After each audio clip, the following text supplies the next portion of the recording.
The A-Team Property Group provides a range of different services, all tailored around investment mentoring. So we're very, very big on education, on being as transparent as we can to the marketplace. I was on a holiday in Bali back in late 2014. At the same point in time, I was doing one of my own development projects and waiting to get finance, and long story short, it didn't end up working out, and I was very frustrated on the holiday. And so I thought to myself, well, here I am working in the industry and I can't even get the results that I'm trying to get. Imagine, what normal sort of everyday Australians would feel when they're trying to apply for a loan or buy a property, etc. I thought, well, it'd be good to have an A-Team. And that's really how the name came about.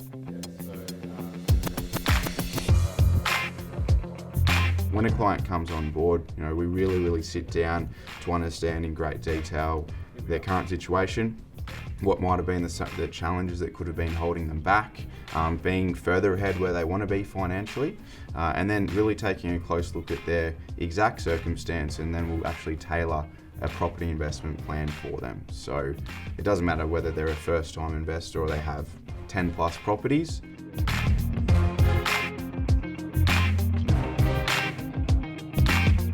A-Team Property Group's point of difference would come from our 3-step formula, which is what I applied myself.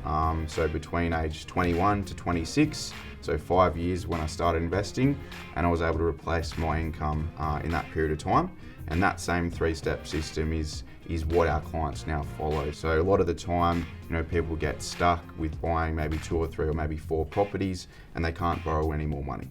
So that's when we're able to introduce a different strategy to be able to help people keep purchasing and make sure that they're not actually, stopping or being deterred from their goals.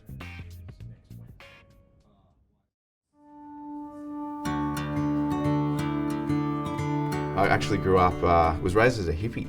I used to live near a place called Nimbin, northern New South Wales. My parents, they liked that sort of life. Then we moved up to Noosa, which was a lot different, and then I moved to Melbourne by myself at 17. And funnily enough, the family sort of followed me after that, a few years apart. When I left home at 17 and sort of was forced to see how the real world works, I learned fairly fast that you need to have money to survive. And look, I didn't get good grades, so I didn't even go to university or anything like that. So I knew that if I didn't have the school smart behind me, I needed to find something else, and that was street smart.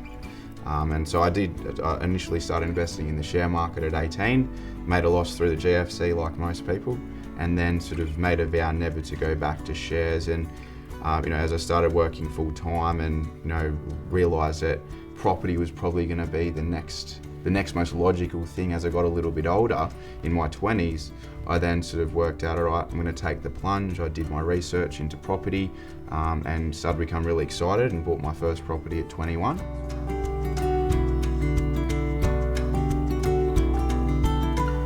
After that is sort of where the next light bulb happened. And then I sort of worked out, recently met a girl and knew that she was the one, and I thought, all right, well, I don't have anything behind me, I need to get smart, I need to focus on this.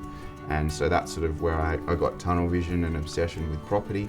And I read every book, went to every seminar, paid for professional companies, just like the A-Team back in the start.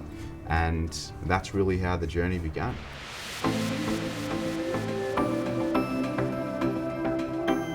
Key people to me that have been part of the journey, my wife, probably the biggest one. So I would be nothing without her, and she's sort of been a massive support in being able to be the backbone for me to go out and chase these crazy dreams and do all these crazy things. I've had a couple of mentors along the way, and I'm part of a business coaching program, which is awesome.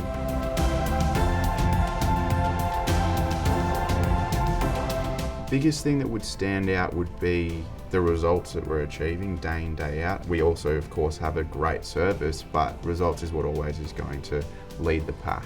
Then I'd say culture, because the culture, if it's fantastic and always operating at a high level, that's going to then transfer into the service that we deliver to our clients, and they're going to see that and feel that.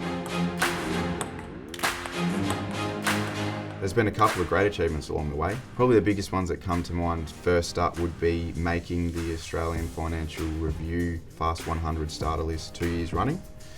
So we sort of debuted on that at number 74, and then the next year we jumped up the list to number 57. Future plans for the A team. Continuing to push to become the number one. We want to stand out from the crowd, and look, one day we might branch interstate in terms of offices, we might even branch overseas, but just continuing to grow everything about what it is that we do without compromising on quality, on experience. And who knows, one day we might even go public. We'll see.